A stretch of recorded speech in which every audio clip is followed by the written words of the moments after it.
Et on va parler à présent de l'actualité économique du jour avec Guillemette Allard.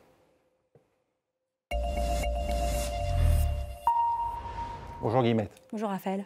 La croissance mondiale commence à souffrir des droits de douane mis en place par Donald Trump. Oui, alors jusqu'ici, l'activité économique mondiale avait plutôt bien résisté, mais l'OCDE prévient un ralentissement est à prévoir dans les prochains mois. Regardez, la croissance mondiale était de 3,3% en 2024, elle sera de 3,2% en 2025 et pour 2026, eh bien, la prévision est de 2,9%.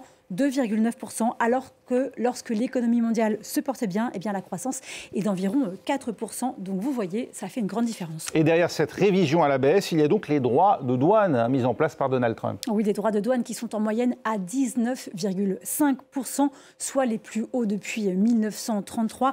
Conséquence, eh bien, la confiance des consommateurs s'effrite. Elle a commencé à baisser en Europe, aux États-Unis, mais aussi en Chine. Pareil pour la production.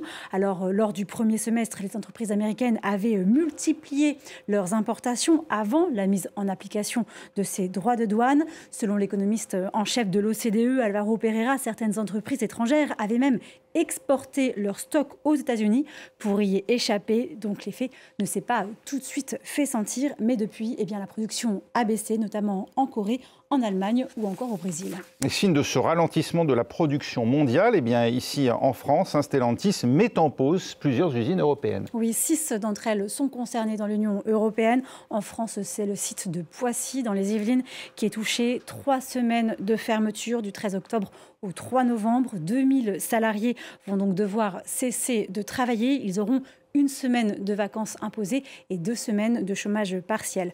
En Europe, 5 autres sites vont fermer. L'usine allemande de Desenar, une en Pologne et Pomigliano d'Arco en Italie.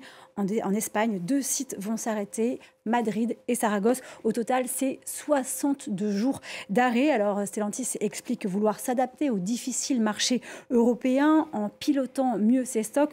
En clair, ça veut dire éviter la surproduction de véhicules, car l'année 2024 a été catastrophique pour le constructeur.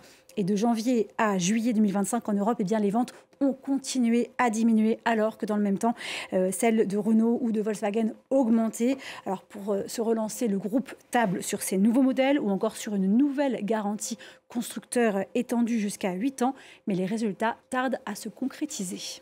Et c'est dans ce contexte que l'Union européenne et l'Indonésie ont annoncé la conclusion d'un accord commercial aujourd'hui à Bali. Oui, cela fait 10 ans que l'Union européenne et l'Indonésie essayaient de conclure un accord, mais les négociations se sont donc accélérées avec la guerre douanière menée par Donald Trump ces derniers mois. Résultat, ce pacte commercial va notamment profiter aux agriculteurs européens. Ces derniers n'auront aucun droit de douane sur les produits laitiers, la viande, les fruits et légumes ou encore de nombreux produits alimentaires transformés.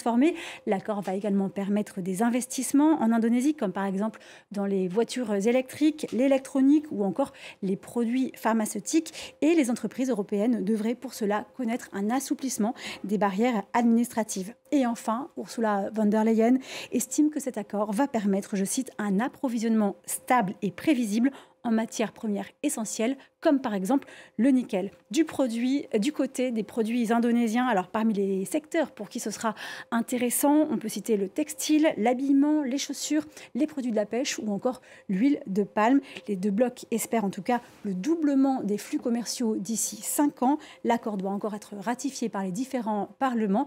Il est censé entrer en vigueur en 2027. Merci Guillemette, c'était l'économie avec Guillemette Allard. Place au